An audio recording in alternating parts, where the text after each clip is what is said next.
Good morning to everyone.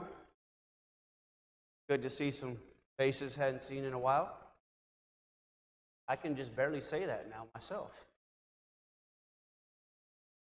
We are in the book of Hebrews, chapter 1, and last week we had a couple of questions. I remember one, but I do not remember the other. Being one, we're going to answer it today, and Brother Dan asked it, and I do not see him here this morning. Hopefully, get that thing here. Daily Bible readers. If you're a daily Bible reader, please raise your hand. So, Brother Ken asked a question and caught me off guard and went back and looked and asked around and just want to clarify what's going on there. That's in chapter 1, verse 6. I want to back up to verse 5. It was the word again. And if you look in verse 5, it says, "For unto which of the angels said he at any time, Thou art my son, this day have I begotten thee? And again, I will be to him a father, and he shall be to me a son. And again, when he brings the first begotten into the world, he says, And let all the angels of God worship him." All right. Oh, I'm the only one with my hand still up. And so, just want to point out there real quick, that's just the writer, and again, as we were telling something, and this, and that, or also is what is going on there. And then again, see, I just did.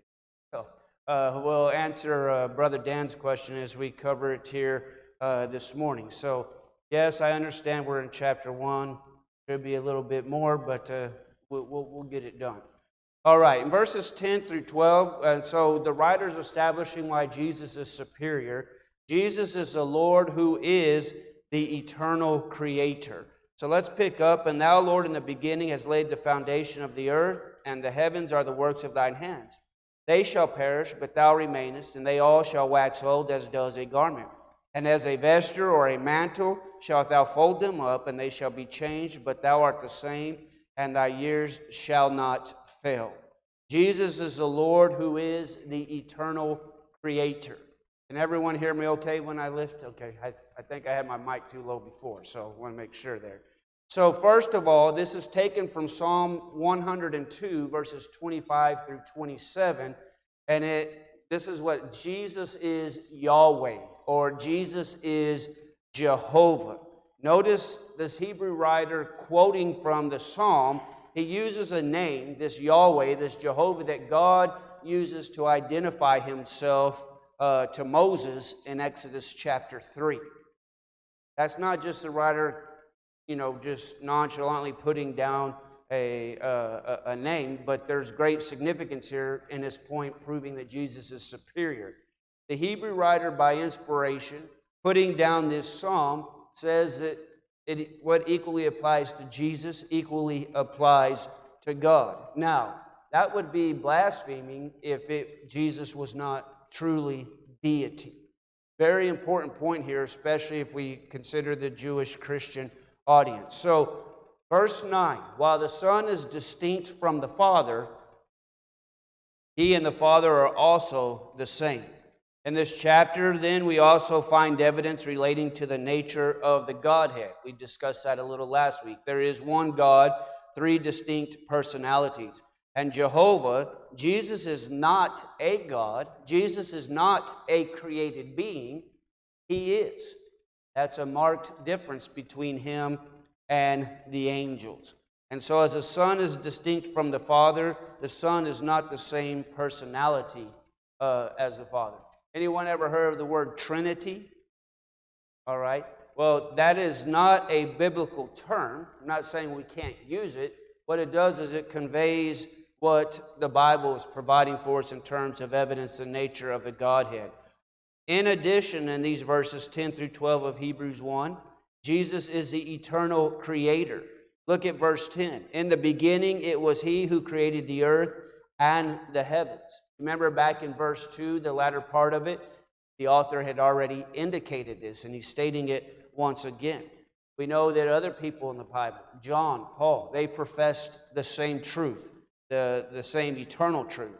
He is also eternal, verses 11 and 12.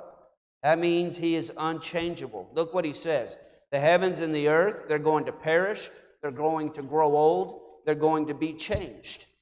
But Jesus will remain. He will be the same, and He will not fail. We'll get into this again in chapter 13. So it's interesting how those three items are given, and then in relation or light to Jesus. In verses 13 and 14, we go from Jesus is the eternal creator to Jesus is the sovereign. 13 and 14. But to which of the angels said He at any time, sit on my right hand until I make thine enemies thy footstool? Are they not all ministering spirits sent forth to minister for them who shall be heirs of salvation? Notice 13 and 14 are both questions. And in verse 14, it's not so much a work that is being mentioned, but a place that the angel or angels are a servants. Now, 13 and 14 is taken from Psalm 110 and verse 1. It is quoted, or Psalm 110 is quoted or alluded to more than any other Old Testament passage in the New Testament. It refers to the messianic reign of Christ that began when Jesus sat down at the right hand of God. No angel has been asked to sit at God's right hand. So again, in light of what the author is doing, he's proving Jesus was not an angel. Only Jesus, as the Son of God, has been invited and is truly the sovereign, just as God is. Angels are but ministering spirits. When Jesus sits enthroned in heaven, angels are sent forth to minister or to serve. They minister, what does the verse say for us? Those who will inherit salvation. Now we know from the Bible that they definitely have ministered in the past. Luke chapter 1, verse 11 and following. They certainly will minister at the time of Christ's return. Matthew 13, 36 and following. So we got the past, we got what is going to happen in the future. What about now? Angels is always a subject of interest in anyone who is religiously inclined or minded. Part of it, and I'm going to qualify saying I believe, is we don't have all the answers. We know very little, as a matter of fact, in what the Bible reveals about here and now and angels. Matthew 18 and verse 10. And so what I'm going to leave it at here is we need to be careful to refrain from vain speculation. And that happens a lot. We simply do not know a lot. And in light of this chapter, Gibson's taken 3 weeks to cover, well, count the introduction, 2.5 class period. The authors laid it down. There is no ifs, ands, or buts that Jesus is superior to angels. That is where our attention needs to be. Not to dismiss them. We understand they're servants for God. We don't have all the answers. But the intention of the author is pointing to Jesus. The focus is the Lord. And so in this chapter, in a very forceful manner, if I'm allowed to use that word this morning, the writer has shown that Jesus is superior to angels. How has he done that? We're just recapping now.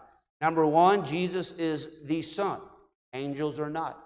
Number two, Jesus is the firstborn, not the angels.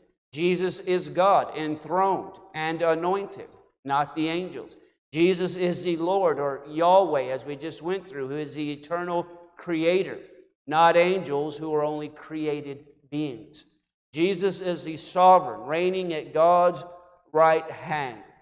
Angels are but ministering spirits. You see why the book of Hebrews is such a challenge? Look what we've covered just in this chapter alone. And the weighty matters, because each one of these is extremely significant. So, yes.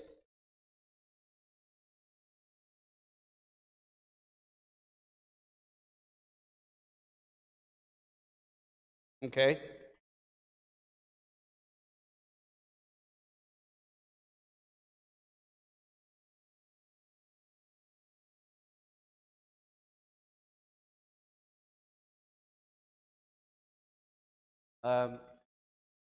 Don't know, but definitely worth consideration for sure. Right, right. And, some want to argue, maybe getting ahead of myself a little bit, some struggle with the fact that Jesus was made a little lower than the angel. What does that mean? Jesus took on suffering. because he was also human. And he suffered for our behalf. When we get into the high priest, and he is our high priest, we'll discuss that some more. But that's what the author is getting at when he's saying being made a little lower than the angels. So definitely angels have a special place in God's plan. We're not taking that away at all. What I'm trying to do, if you haven't gathered in this chapter, is to counteract a lot of the modern thought regarding angels. And it was a problem in the first century church, perhaps even more so than it is today in the church itself. In the religious world, maybe not, but in the church itself, this was a very, very big issue, not just among one congregation, but among several. And people were being led astray because of the worship of angels. They are not to become the object of worship or adoration. That's not their place. Only Jesus, only God is worthy of our adoration. And so, Revelation 5, 11 and 12. Worthy is the Lamb who was slain to receive 4 verses of chapter 2. And it is a warning against drifting. Now, you ever been in the water and seen something drift away, or a boat that is broken down and it just is drifting away? Of course, you might picture in a river and there's a waterfall. Being in Corpus for so many years, we would go to the beach and go fishing, whatnot, and you have a current that runs up and down the beach. So you go straight out from your vehicle, and you get to fishing, not paying attention, waves slapping you around, whatever, looking at the birds, reeling in a fish, hopefully, and before you know it, you turn around, you might be 100 yards from your vehicle, and you're going, whoa, what happened? You know, when the boys were little, always having to watch them. Why? Not focused. It's not that you purposely wanted to be 100 yards from your vehicle and have to walk back now, but because of neglect, you drifted away. And that is what he's focusing on here, what neglect and how dangerous it is.